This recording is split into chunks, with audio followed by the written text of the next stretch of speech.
Hey, Sterling, welcome to another Internet Marketing Masterclass in our series of masterclasses. This is the book publishing masterclass.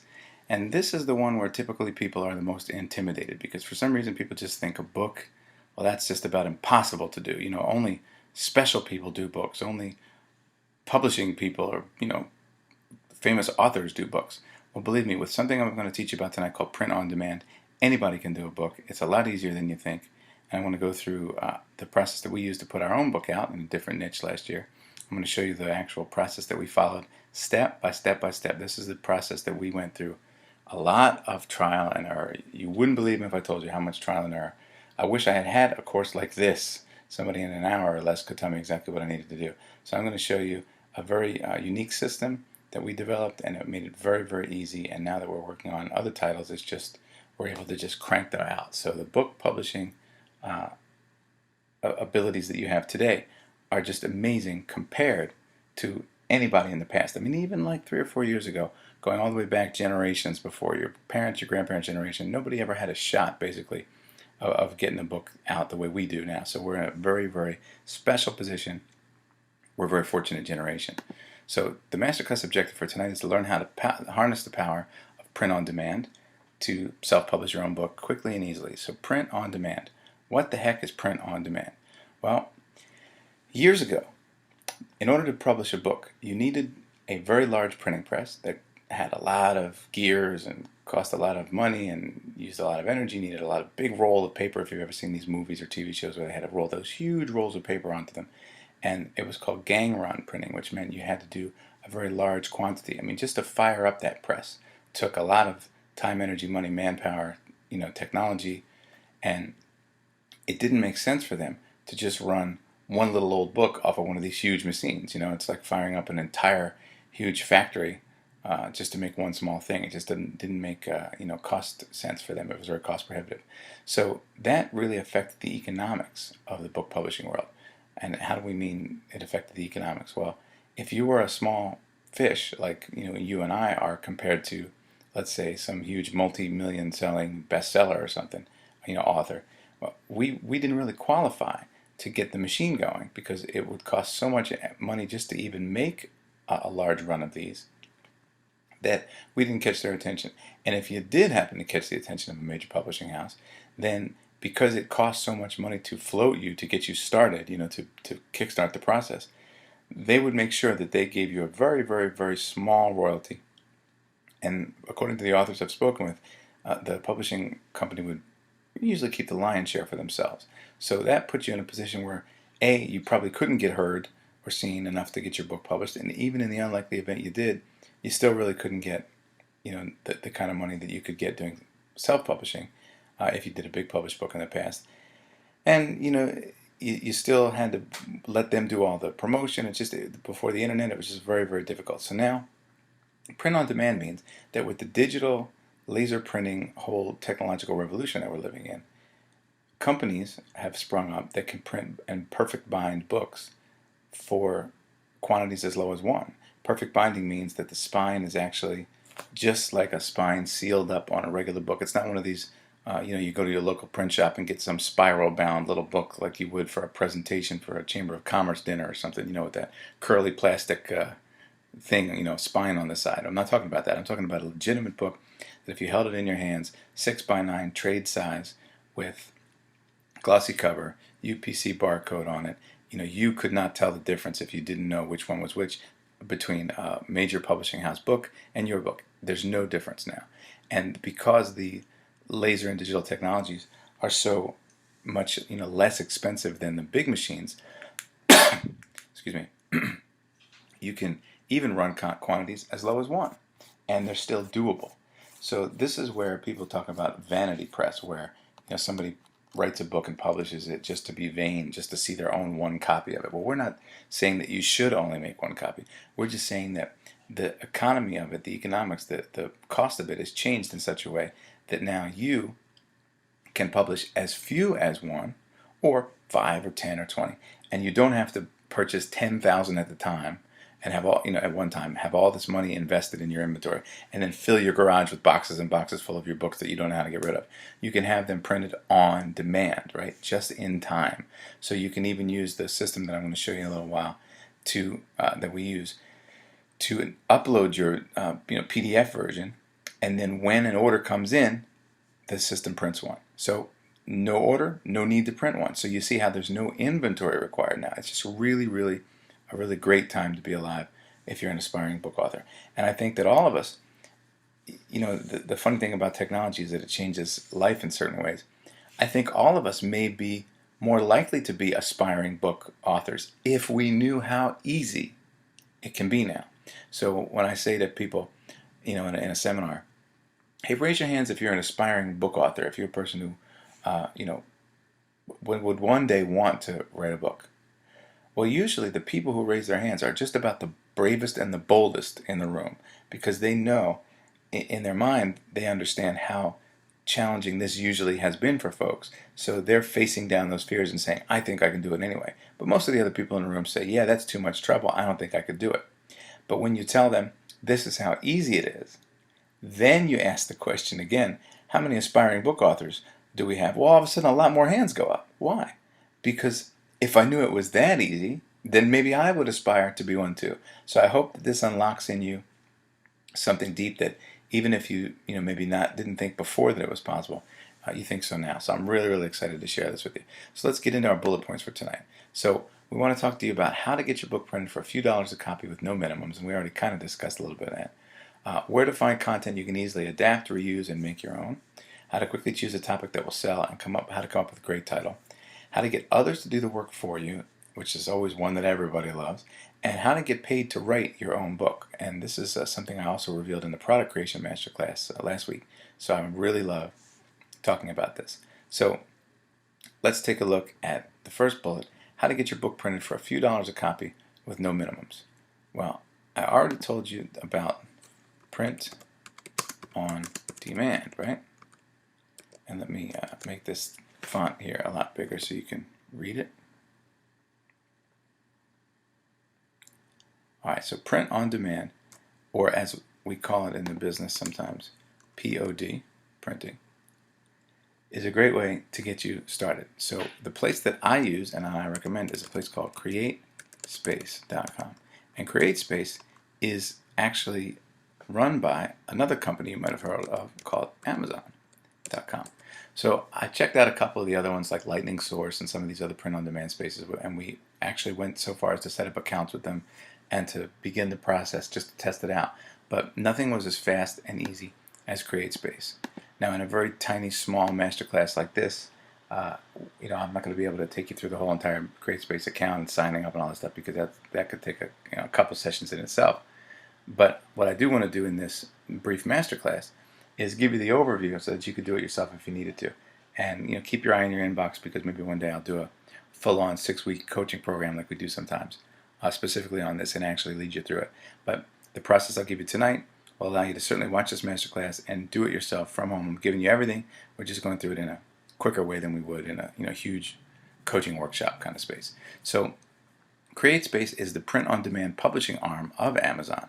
The reason it's great to use CreateSpace, besides the fact that it's got a very easy interface and they do excellent work and they can do the low quantities and everything we look for in a print-on-demand printer, the great thing is that they are connected to and part of Amazon. So what does that mean? That means that when you finish creating your book on CreateSpace and have it printed and sent to you, first as a proof and then all your final copies, which I'll tell you about a little bit later, you can also immediately have it listed on Amazon. So it kills two birds with one stone. It kills the production as well as the distribution. And these are the two big ends of the spectrum here, production and distribution. And before CreateSpace, it was very difficult to glue the two together. Production means you actually have a book delivered to you and it's in your hand and you have a box of them in your home or in your garage or whatever. But distribution means how do you get those copies that you have out into the real world? And even in the beginning of the print-on-demand era, which started a couple years ago, it's not brand new like this month. It's been out for in the 2000s it started. You still had a problem getting your book out. So yeah, you could make a smaller run set of copies. That's good. And it could be done digitally, so it was cheaper. That's good. But what do you do with it when you have it? You're still kind of on your own. Do you go door to door to every bookstore in town? I mean, it was still a challenge. But now with CreateSpace, you have the ability to both do production and distribution all in one fell swoop. So I'm very excited about CreateSpace. So all you need to do is get a CreateSpace account, and then when you have that set up, it's about as complicated as setting up any other account, like an Amazon account or, you know, a Hotmail account. I mean, it's a little bit more complicated than that, but not too much more. So if you've ever set up a Yahoo account or a Google account or something, it's really not that much more complicated. And another thing I love about CreateSpace is it has a very user-friendly interface. Obviously it's got a great help section. It's got a good user interface where it leads you like with a wizard. What's next? Please do this next, and when that's done, click this. But also it's got a really vibrant forum community, so you can get in there and ask questions and get them answered by other people who've already published their books. And believe it or not, I actually needed to call help a couple times at CreateSpace as we went through the process last year, and I got a person on the phone. So, will wonders never cease, right? I actually literally got a person on the phone, and they helped me with the problem. So it's pretty interesting, and I really think that Amazon's combination of presence in the market already, combined with their new easy-to-use interface for publishing your own books, it just makes it a slam dunk. There just isn't really any other reason to use anything else, right? In my opinion. So let me pull this up for a second here. Where is our, there it is. Okay, so we talked about how to get your book printed for a few dollars a copy with no minimums, and that's one of the benefits of using all print-on-demand publishers, but especially CreateSpace allows you to do that. I could order one copy right now and have it printed to myself, and I don't mean go to my own page where the book is listed and order one myself. I mean order it from within the CreateSpace account system. Order one as an author, as a publisher, not just like everybody else as a buyer. So everybody can go to your Amazon listing and buy it there, but I'm saying for you to spend a couple dollars a copy and get your own copy anytime you want one, you could do it with no minimums. Now, for example, what if you're an author? What if you're a speaker, a consultant, somebody who has content, and maybe you're going to do a workshop, or maybe you're going to do a keynote speech or something, and you want to have books on the back table. So you could go in, and as an author, you get your discounted price. You have to buy full price like everybody else. You can order a box, 5, 10, 15, 100, and carry them over to the event or have them drop shipped over to the event, and then you just have your books there. So it's really, really cool. So where to find content you can easily adapt, reuse, and make your own? Well, we talked about this a little bit in the previous class, the product creation class, but I'm going to assume that you didn't see that, and we will go over that right now. So there's obviously a couple ways to do this. We talked about interviews last time. Interviews are a great way to get information that you don't have. So we're starting from, if you want to publish a book but you don't even have the information, there's the interview process. And now a great example of this is a book by a gentleman named Mike Littman, L-I-T-M-A-N, called Conversations with Millionaires. And I'll tell you the story of Mike's book. It's pretty interesting. Mike had a radio show, and he got a lot of different famous people to be guests on his radio show. And it wasn't a very large station. It wasn't, from my memory serves me right, from the introduction of the book. He said sometimes he didn't even know if hardly anybody was listening. It was just one of those small stations. But nobody who was, the people who were guests, their booking agents or their handlers, their agents or something, they didn't know that it was a small or a large station. They just knew it was a radio station. So Mike would get in touch and say, hey, I'd like to interview you on whatever it was, KXYZ or whatever the name of his radio station was. Would you have so-and-so be a guest on our thing, and on our show? And the guy would say yes, and then they booked the guest. So he radio interviewed these people, and I don't believe he had any intention of turning it into a book. It's just that he ended up, after a year or so, having a bunch of different interviews with famous people. And I believe if you read the introduction, you'll see he decided, well, why don't I just get these transcribed and put them into a book form? And it became a very, very high-selling, popular book, Conversations with Millionaires. I think it might have even spawned another sequel or 2 or 3. But he did that, I don't want to say backwards, but he did it from not interviews just to write a book. He did interviews just to do interviews, right? Just to start with regular old interviews for interviews' sake. Then he decided to get them transcribed. So that's one way to do it. So you could interview one person or multiple people and find out the information that you want. But let's say you already have some knowledge. Well, before we do, if you have some knowledge, let's do one other way. Another way to do it is either a ghostwriter or private label rights. So again, this is if you don't want to do the writing yourself. This kind of ties into both where to find content and also how to get others to do the work for you. It sort of bleeds over into both topics at the same time. So a ghostwriter is someone that you get specifically to help you write a book that you want to get written that they haven't written yet either, and I'll explain what that means in a second. That means that you're getting somebody to help you write something that has not yet been created. Whereas private label rights is content that has already been created specifically to be reused in private label. Private label meaning that you can put your own name on it. So the reason that I relate ghostwriters and private label rights together, you might say, well, they don't have anything to do with each other.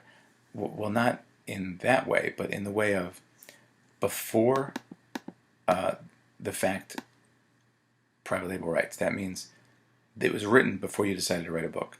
Ghostwriter only writes it after you decide to write a book. You see the difference? So either digging up stuff that's already been done, reformatting it to be in a book. And you don't actually need a ghostwriter for that, because when you buy the private label rights to that particular content, that person just signs off on it. They said, yeah, I wrote that stuff a year ago. Here, you just pay me for the rights and you can just have it, and I don't care what you do with it, So they pre-ghost wrote it for you, is another way of saying it. Whereas a ghostwriter is somebody you would contact right away and say up front, hey, listen, I'm interested in doing a book on this. Will you help me write it, or will you write it for me or something? And usually, almost 99% of the time, that's stuff that hasn't been written yet, right? So these are another great way to find these things.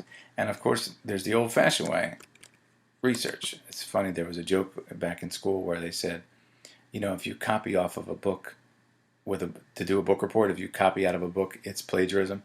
But if you copy out of 10 books, it's called research. That was just an old college joke. But the truth is, a lot of people have written books by researching other books. Now, as long as you understand how to give proper credit using footnotes, etc., then you're okay. Be careful. Do not plagiarize. Do not ever, take anything without permission. Learn how to quote things. And that's why sometimes using book research is difficult for people, because they don't know how to attribute, which means to say, this is where I got this from. This passage comes from this other book. But if you ever see a proper nonfiction book, you'll see a quote inside of it is usually set aside, indented, maybe even in italics. It's got quotes around it. It's got a little star or a number next to it. And the footnote or the back of the book says, that particular passage comes from so-and-so's book, blah, blah, blah, right? So they are attributing it. So you want to be careful. If you don't know how to attribute too well, then you're going to have to, write your own, or, do research and come up with putting it all in your own words. So these are some ways to get content. If you don't yet have it, you can interview people. You can hire a ghostwriter in the present time, or you can hire a ghostwriter from the past by buying private label rights content. And just Google private label rights. If you were going to write a book on how to play guitar, type in guitar private label rights, and you could find a bunch of material. You don't necessarily have to publish it as is. In fact, I would highly recommend you rewriting it and putting your own spin on it. So transcribing interviews, hiring someone to do the writing for you, either in the past or present, and doing your own research, of course, is one great way to do it. But let's say you have your own knowledge base already. You already understand what to do. You already know, if it's how to, let's say, build a birdhouse. You already know how to build a birdhouse. You don't need to find out how to build a birdhouse, but you do want to turn that knowledge into a book. So I'm going to give you my step-by-step process. We haven't released this yet. This is our proprietary process. So I'm going to go through this with you really quickly, and I think you'll be very excited about it. So first, you want to brain dump all your thoughts into bullets. Now typically, you can do this on paper, or you can do this in a notepad in your computer or something. But I personally enjoy using a program called MindNode on the Mac. See MindNode Pro. I don't know if you can see that down here. But you can also get free mind mapping software either on the Mac or on the PC. And I just make a little window, a little card on the mind mapping, and for each thought I have, I just dump each one onto its own unique card, kind of like a virtual index card, right? So it's real easy to do a dump. Just dump everything out that you know. You have to gather your wood together. Okay, so gather wood. That's one of your cards. Another card could be, decide which kind of bird you're going to build your birding house for, etc., etc. They don't even have to be in any order. Just dump out everything you know, bullet by bullet. So a bullet just means one unique piece of thought, one thought that can't be divided any smaller than it is. And for some people, this is super easy. They just get started. They just start writing and boom, boom, boom. They make a whole bunch of cards. Other people feel the need to try to organize this process up front. They feel like they need to write the book, but writing the book is not for right now. This is just dumping your thoughts into bullets. So you do this in any order that it comes out of your brain, but don't try to edit. Just dump your stuff out of your head. So you can go randomly, or you can go in order, but don't be afraid to just put another card in there. Oh yeah, by the way, remind people about this. You should paint it this color. Blah, blah. Just whatever way you can. It doesn't matter. And don't worry about getting it into a right order right now, because then you're moving on to a different step. So once you'll see all these different steps, you'll realize that we're splitting everything apart into as small a step as possible. So right now you're not trying to write full sentences. You're not trying to edit it for good spelling or grammar. That's later steps. I just want you to dump those thoughts out and scribble them down, right? Birdhouses are fun to make. A birdhouse has 3 parts. It's important to use non-toxic glue, right? These are perfect examples, and they're not in any particular order at all. They're just there, right? So next you want to organize your bullets into subject clusters. And subject clusters mean that there's a main thought surrounded by several other thoughts. So for example, this little thought right here, this white square on the upper left of the screen, might be a subject cluster called assembling your materials. Because you'll notice that this card here, this black line, says get your wood. This one says get your nails and your glue. This one says how to get your paint. This one says some other stuff. And they all kind of cluster around the same similar area called getting your materials together, right? There might be 5 or 10 or 20 bullets about painting. Well, then cluster those around the painting section, you see? Then maybe history of birdhouses and choosing which bird to build it for. You'll just naturally see that your subjects will cluster together, right? If you're using index cards, just spread them around on the table, but start to divide these up into different clusters as they suggest themselves to you. Now, the next stage is where you're going to start to put them into order. So what the heck is a chrono cluster? Well, it's just a made-up word I have. Chrono means chronology or chronological order, and cluster is obviously from last time, clusters. So you're going to take your subject clusters now. Let's say you have a couple different subject clusters. Maybe perhaps I gave an example down here. No, okay. So we talked about assembling your materials. Then we talked about painting, and you might have 5 cards about assembling your materials, but 22 cards about painting. That's fine, it doesn't matter. But first, you assemble your main sections in order. For example, you're going to want to put your assembling your materials together, going and shopping and buying all your materials and assembling them all together to be ready to build.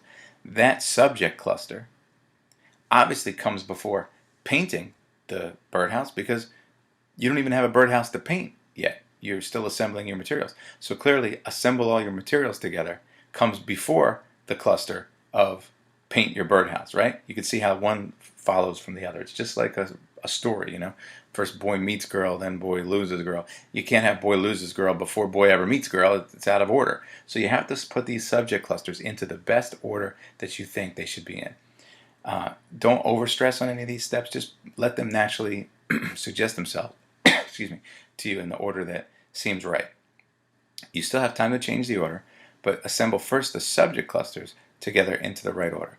Then inside of each particular subject cluster, you want to put the steps or the cards, the subcards, in order as well. So if we're talking about, let's say, subject cluster number 4, you decided was going to be the paint your birdhouse one, because it's assemble the materials, design your birdhouse, build the wood, and then step number 4 would be paint.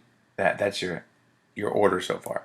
Well, inside of the paint cluster, you've got a bunch of different sub bullets, and those bullets are maybe paint the roof, paint the sides, paint the bottom, paint the inside, whatever it is, right? So now you have to find out what order you want those to go in. So you might say, well, the order is I paint the bottom, then you paint the sides and the front, and then you paint the top. Okay, so then organize those little bullets as well. So what you've done is in this step, you've actually done 2 steps. You've organized the main sections into a chronology that you like, and then you've also organized each individual bullet inside of those sections into a chronology that you like. And that is your preliminary chronocluster. The whole thing together in that order is a chronocluster. So let's take a look at step 4, reviewing and locking your preliminary chronocluster into your chronocluster final. So now that you've got your preliminary chronocluster together, that means that you've got your sections in order and you've got all the bullets inside of those sections also in order. This is preliminary. This means for that particular time you did it, that was your best shot. It doesn't mean it's a final lock yet. It just means that that's the way it felt the best to put together. So you put it away in your drawer of your desk for a couple days, and maybe even give it to some other people who know how to build birdhouses as well, and then you take another look at it. The more eyes on it at this point, the better. Remember, it's not a full book. You're not asking anybody to look at your book. It's more like an outline. So if you're at this stage thinking, well, I have to get all my sentences perfected before I give it to somebody, we haven't gotten to that step yet. So don't, if you're doing that, you've moved ahead too far. This is just preliminary bullets as we showed you earlier. Birdhouses are fun to make. A birdhouse has 3 parts, right? Use non-toxic glue. This is as complicated as it is at this step. It's really, really just your basic bullets. You can flesh out these bullets later when we get to that stage and sententize them, as I will teach you a little bit later. But right now, all you're doing is trying to go from a preliminary chronocluster lock, from a preliminary chronocluster into a chronocluster final and lock that in. So now that the section is, you've done this step, take any feedback from anybody else, or if you're just doing it by yourself, rearrange these a little bit. Make sure that you like the layout, the chronology that you have so far. And when you like it, when you feel that this is the right order to go to, I have painting the birdhouse after assembling your materials where it belongs, and I have all the different steps inside of each step. I like it like this. This I can say is now finalized. So you lock it, and there you go, right? At that stage, by the way, you may find that you have some that you're just not sure where they go. So you can even take them out for a while now and maybe save them for later. Not everything even that you dump out in your brain dump has to go into your book, by the way. So let's take a look at the next step. Exporting your chronocluster final into a bullet outline. Now, if you've done this via mind mapping, which I highly suggest you attempt to do, and there are free mind mapping tools, like I said, then usually you can find an export to text file function. That means that somewhere inside of your program, you go export to file, export to text, save as txt or save as doc, something like that. You'll have to look in your unique program. When I use MindNode Pro here on the Mac, I think it costs $20 or something. It just has a very easy function where I can take that mind map and export it into text.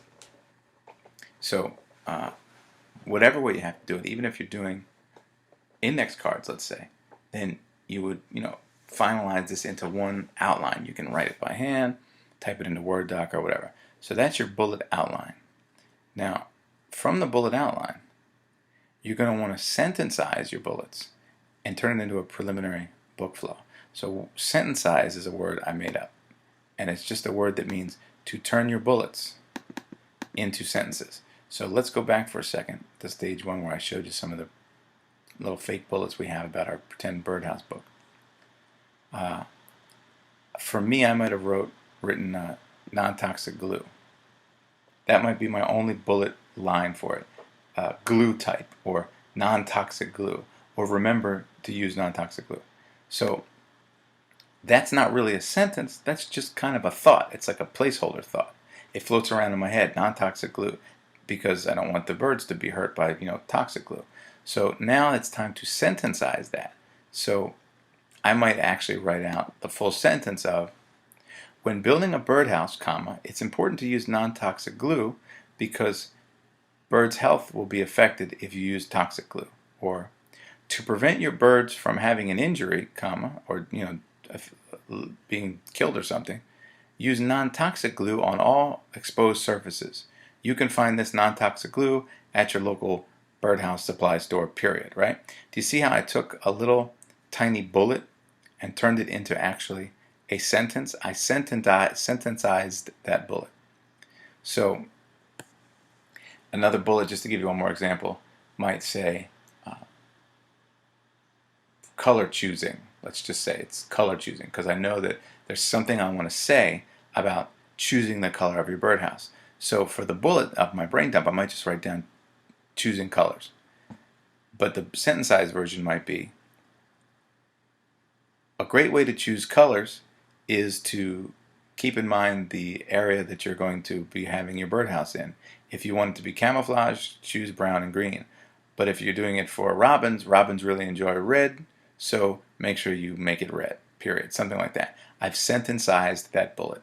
So already you've got this order, remember. All of this point one, section 1, section 2, section 3, etc. And each one of your little bullet points inside there. When you have all that and you sentencize it, each bullet turns into a sentence, then you end up with a preliminary book flow. And a book flow means this is the actual flow of the text as it will appear in your book. Now, it's still preliminary, right? It doesn't mean you are locked into it. And one of the reasons I love this turning your ideas into a book process that I teach you here in this masterclass, one of the reasons I love it so much is at each stage it allows you to bend and change and move and gives you freedom. The biggest mistake people make when trying to write a book is sitting down with a blank piece of paper or a blank screen, beginning with the first word, and somehow miraculously expecting themselves to, word by word, line by line, dump out, right out of their heads, a completed, finished book in completed, finished flow format from first word to last word, as if such a thing is possible. Now, could it be possible?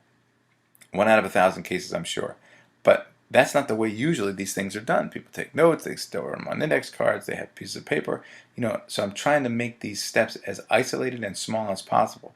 So it's very easy to move from one step to the next. And you can always go backwards in steps if you need to go back and say, now that I'm about to put this into a preliminary book flow, I just don't like the way these two sections go together. So that's okay. You could scroll back and go back to the before the lock, before the chronocluster lock, and change them around. So I hope you see how powerful and easy this system is because it breaks everything down into such detail. Don't think you have to sit and write the whole book from start to finish in an afternoon on a legal pad, okay? It just doesn't usually work that way.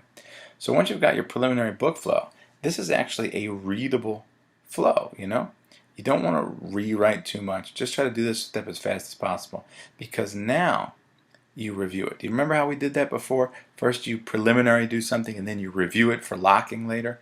Most people try to do the same thing, do both steps at the same time. It's very difficult because let me tell you about the different sides of your brain. The right side of your brain, they say, is your creative side. It's very wild west and it's kind of just amorphous. This is where all your ideas float around. It's very creative, but it's not very structured. The left side of your brain is where it's very organized and linear and structured. However, it's not very creative, right? So dumping and creating and coming up with stuff, that's a very right brain skill. Coming up with things, right? So things like a brain dump or a sentencizing, these are very creative right brain skills. But then things like organizing in chronology or reviewing and locking a preliminary book flow into a final book flow, editing, that's very left brain.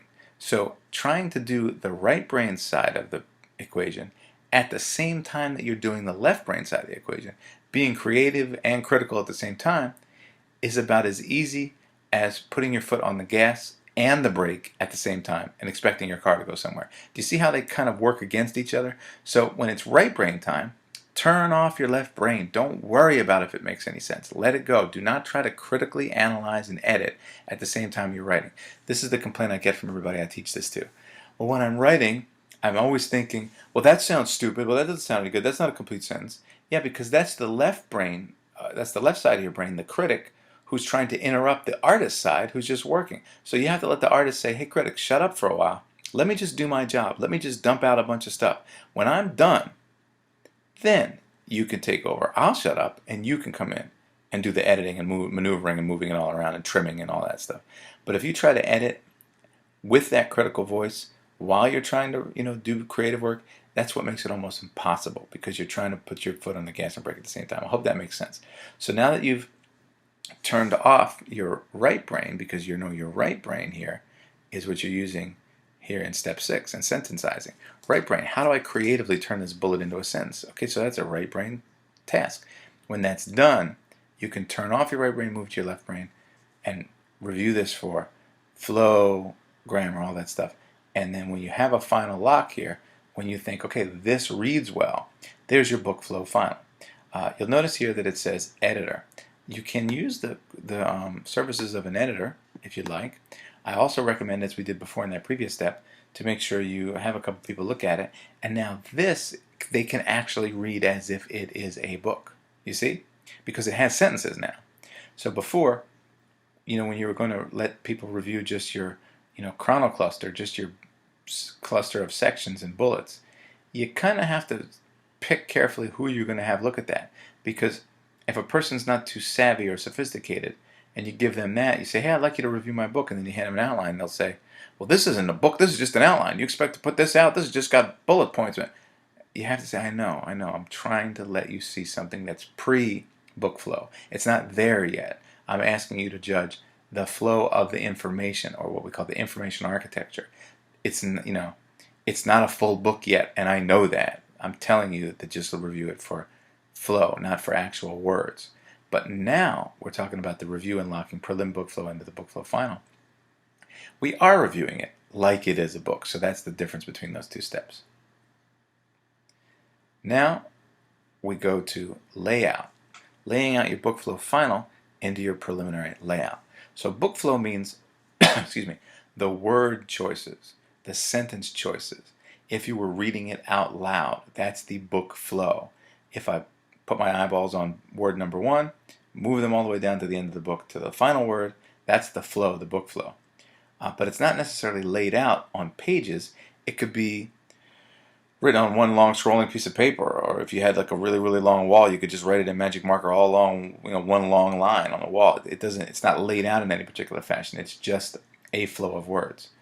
But you're going to take that flow of words, called the book flow final, now that you've locked it in and you like it, and turn it into a prelim layout. And usually this is where you would utilize the resources of a layout designer. We certainly did.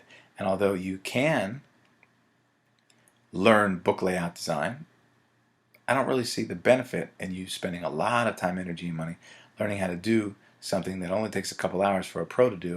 It only costs, $100, $200, $300, depending on how long your book is. So I would definitely use the services of a layout designer. And it's easy to just go to an outsourcing place like Odesk or something, or just Google book layout or book design or layout design or something like that. And or book self-publishing assistance, things like that. And you'll have somebody lay it out. You'll notice from the picture here that you have 2 pages, one on each side, you see? So the book flow is just the text. You might have a Word doc, let's say, with 100 pages, meaning page after page after page in a long up and down sequence. But a book has a left page and a right page, and then you turn the page and there's another left page and a right page. So you can clearly see how book flow is not sufficient for a book. You have to now lay it out in the page by page format. So have somebody do that for you, or if you're already really good at that, do it yourself. And now you do a review lock for this. They return to you your preliminary layout, and you look at that, and usually you can look at that through, like for example, they'll give you an Adobe PDF document or something, and you can view it with 2 pages, one next to each other. So right now, for example, I'll use this. I'm in Adobe Viewer right now, so let me show you. If I went to View, Page Display, and did 2-page view, you can see that there's a left page with step 9 on it, and a right page with step 10 on it. Now this is not laid out for a book, by the way. This is just an digital book, so it's not really laid out properly for a book. But I'm just showing you that they will return it to you in a way that has 2 different pages that will look similar to this. So you'll see that the words will go down to the bottom here. So for example, the last word on this page is unfinished. So if I turned this page on the right all the way over to the left, it would then have this page next, right? See? So that's how that works. And if it doesn't make sense, just have them explain it to you when they return it to you. You'll see right away that it's actually pretty easy to understand. Zoom back in here. So we're back to what we were doing before. So you're reviewing your preliminary layout. Again, feel free to have other people look at this. Also have an editor look at it, because there's still time to change things. For example, everybody might have missed that a sentence on page 52 reads funny. Well, you haven't done a final lock yet, so you can go backwards in steps and change that, because this is also available in a Word doc format. Maybe they give it to you and you go in Word doc and edit it. Or maybe you just print it out, make circles on it with a red pen and fax it back to them, or FedEx it or something. Or you can just look at it on the Adobe like it is here on the PDF version, and then maybe take a text file and write page 52, change the sentence, right? So that you can loop this step as many times as possible. They return you the second round of changes. This is prelim layout revised, first version. And it's still not ready for lock. You find some other problems, you send it back again with the changes. So you might go through 3, 4, 5 rounds till you have the preliminary layout the way you want it, so that now you can lock it as the final layout. And now it's locked. So now you have your locked layout. So what have we done? We've made sure that you have all of the bullets in your brain dumped out. You have them organized into into clusters, then the clusters into sequences, and then the bullets themselves into sequences. Then you've sentencized those. Then you've put that sentencized version into the hands of somebody that can lay it out as a layout. And now that you've reviewed it all, you've done a lot of different steps before you're actually ready to go get it sent to be printed. But even now, it may not be correct. And there are so many things, little tiny tweaks and errors and bugs and missing commas or periods or capitalizations or whatever, that invariably there are a lot of phases or a lot of stages of revision here. So don't be surprised if you go through a lot of this here, because that's just part of the process. And let me tell you, I'm looking at my shelf here in the office, and there are many books that I've paid, $25 full price major publishing house for, and I found 3 or 4 or 5 glaring stupid errors, typos and things like that. And these people have, 6-figure paid editors on staff. Well, because it happens. Stuff slips through, and they correct and revise things in multiple editions. So, if the publishing houses are still letting little problems, sneak by, it just happens in the book publishing industry. It's not the end of the world, and so don't worry about it if you have a whole bunch of revisions, because some of you that are more, super organized types out there, you're going to get really frustrated and stressed. This is taking too long. This shouldn't have this many errors. It's okay. It does. That's the way it works. It may be painful for you, but it happens like that. So now that you've got your layout final, you have your layout designer or yourself upload it to CreateSpace and have them print out a proof, a draft copy. That means that they send you one physical copy called a proof for you to approve of whether or not you like it. So it's not the final version. You don't just take that layout and send it up to them and have them return to you 100 copies. Why? Because if there's a typo or a goof, you just made 100 times of it. So this is your test version to go through it. Now you actually physically have a book in your hands when they return it to you, so you can turn the pages, hold it, look at it. When you passed around your outline, or when you passed around your book flow, or even if you passed around your layout, that was all just on paper, stapled paper. This is the first time you actually have a book in your hands. So again, get a couple copies, have your friends look at it. You'll probably go through a round or 2 or 3 of this, but finally, when you've approved this proof, when you have reviewed and locked this proof and said, okay, this layout version is correct, then you have your book final. Again, you can use the resources of an editor for this, and you take that book final, upload it to CreateSpace, and then, because you've checked it a bunch of times, it should be ready to go. And then you can order, a bunch of copies and pretty much feel confident that they're ready to go. Now, are you going to make sure you eliminate all the errors? I'll be surprised, because almost always, invariably, something sneaks through. But it's not that big of a deal, because, you've just you've done your best, and that's all you could do. I've even seen somebody they made a little piece of paper they stuck in there, and they said, "This is still our first version, even though we've approved it. If you find a typo of any kind, I'll give you $1 for everybody who gives me a typo or something. Make a little contest out of it. If you have a list of subscribers, send them to your list, or have them ask some people there if they want to preliminary review it for you. And anybody who goes through it and finds errors gets a free copy of the book, or maybe you give them something else, a free session or something if you're a consultant. So that's basically the whole format in a nutshell of how we do what we do here. And I think I've answered the question of how to get your book printed, where to find the content, and how to get others to do the work for you. So what we've left ourselves with is how to quickly choose a topic that will sell, and how to come up with a great title, and of course how to get paid to write your own book. So how to choose a topic that will sell and how to come up with a great title are two different but related things.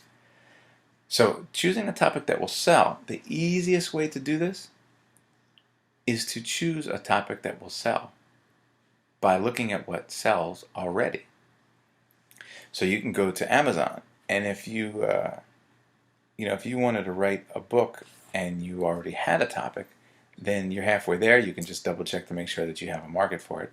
Look, maybe you want to write a book about the history of dirt, and nobody's interested in it but you, and you don't care if it sells. Well, then skip this step, right? It doesn't matter. Knock yourself out and make yourself happy.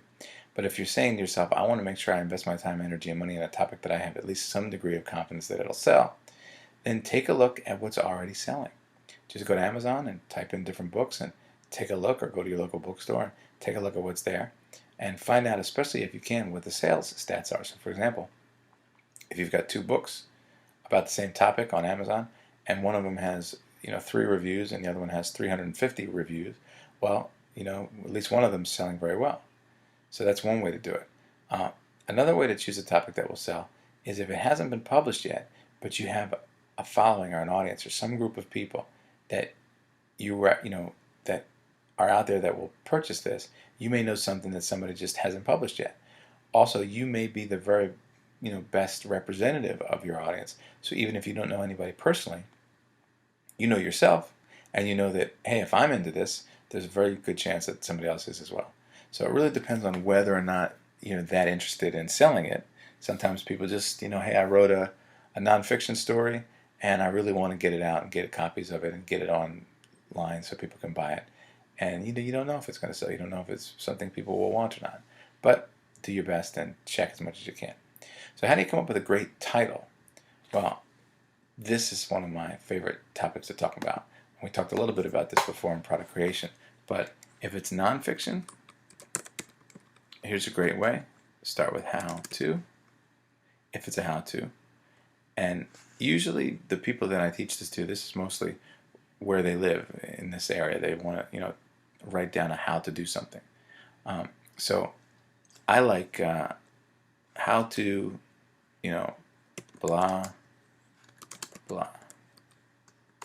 7 steps to,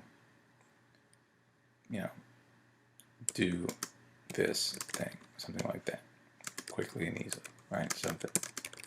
And there's a lot of information on titling your book on Google. There's even a lot of forum posts in CreateSpace about how to do that. But I like how to, and I like some kind of numerical value here. Another thing you might want to consider for titling your book is, you can blah, blah. You can even try blah, blah in 7 easy steps. One thing you don't want to do is use Idiot's Guide or something like that to blah, blah, because they have a trademark on that. Believe it or not, you see a lot of people try to write a title, The Idiot's Guide to Cooking, or Cooking for Dummies. Well, for Dummies is already a trademarked thing. They're going to sue you probably for, confusion in the marketplace. You're not one of their official dummies authors. So you might say, instead of blah blah for dummies, you might say for regular people, or for first timers, or for even non-professionals. I always spell that wrong. Or even one more for you, for the rest of us, slash for everybody else, right? So building model railroads for the rest of us is, something that you might consider. So if it's fiction, knock yourself out. Doesn't matter, because you can name it anything you want. But for coming up with a great title, there are different little formulas like this that work very well. Remember to keep it you focused and keep it benefit heavy. So maybe write your book in 30 days, 7 steps to instantly, publish your first book quickly and easily, something like that, right? I just pulled that off the top of my head, but there's the main title, write your book in 30 days. That's a benefit. It's not, I'm a great author and I'll show you how to do it.